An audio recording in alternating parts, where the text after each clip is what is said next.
As we continue our coverage tonight, we're talking health news. The World Health Organization says that chronic obstructive pulmonary disease, or COPD, is actually the third leading cause of death worldwide, causing more than 3 million people to die in 2019. Well, KTIV's Morgan Jones spoke with local nurse practitioners about what causes the disease and how it can be treated. It's tonight's Healthbeat 4. COPD, or chronic obstructive pulmonary disease, is caused by damage to the lungs or airway that can lead to inflammation. Once you have damage to your lungs, it does not get better. So once you have damaged them, you can't correct that. It does not reverse.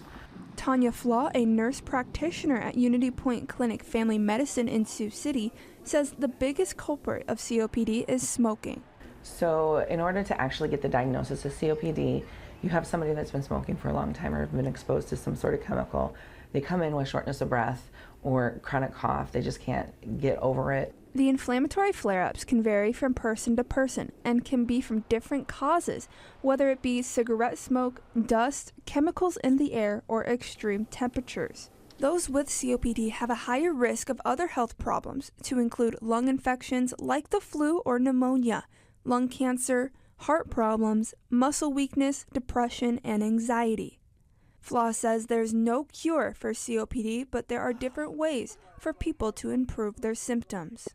It is different medications, different inhalers, as far as helping your lungs expand like they're supposed to, work like they're supposed to, transmit that oxygen to the bloodstream like they're supposed to. There's a variety of different inhalers to use for that. You can use nebulizers to help your lungs open up a little bit better. That's a machine that has liquid in it that helps you breathe. And sometimes you have to have oxygen when it gets to a certain period of time.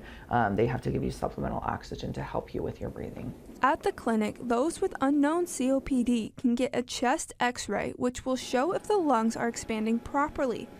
If your provider believes you have COPD, you'll be referred to a pulmonologist for additional testing and treatment. They do tests called pulmonary function studies, and that's an actual exam that they do where they breathe into a machine and they test how well those lungs can function, how well they fill with air and expel air. That's actually what your gold standard is for your COPD diagnosis. To prevent COPD, Flaw recommends those to stop smoking and wear respiratory masks when you're on or near construction sites or around chemicals. For Healthbeat 4, Morgan Jones, KTIV News 4.